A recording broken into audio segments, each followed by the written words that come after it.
Remorquer sur 80 km un bateau immergé au 9/10e, cela peut paraître incroyable et pourtant c'est bien ce qu'a fait la SNSM la nuit dernière.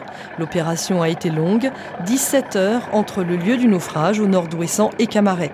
Mais la mer était particulièrement calme, sans quoi le remorquage n'aurait sans doute pas été possible. Et en dépit des apparences, le naufragé avait encore une bonne flottabilité. Sur ce bateau, il y a certainement des réserves d'air avec la cale réfrigérée qui doit être maintenue en température et donc étanche. Des poches d'air qui se sont formées certainement dans la coque. Et on a rajouté également hier soir en arrivant sur l'épave des réserves de flottabilité qu'on avait apportées avec nous.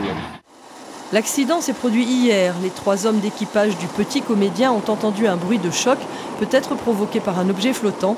Quelque temps après, ils ont repéré une voie d'eau à l'arrière et lorsque le bateau a commencé à agiter, ils se sont réfugiés dans le canot de survie. Ils ont rapidement été secourus par un hélicoptère de la marine. Le filayeur paraissait alors perdu, mais lorsqu'on s'est aperçu qu'il ne coulait pas, le remorquage a pu être envisagé. Arrivé à Camaret, le Petit Comédien a été pris en charge par des plongeurs spécialisés dans le renflouement de bateaux.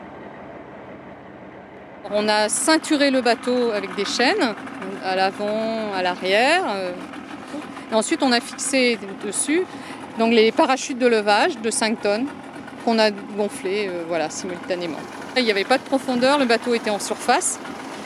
Le seul inconvénient, c'est qu'il était bien gîté. Donc là, il fallait commencer par le redresser un petit peu. Voilà. Pour le Petit Comédien, c'est maintenant que commence la phase la plus longue, celle des expertises et des réparations.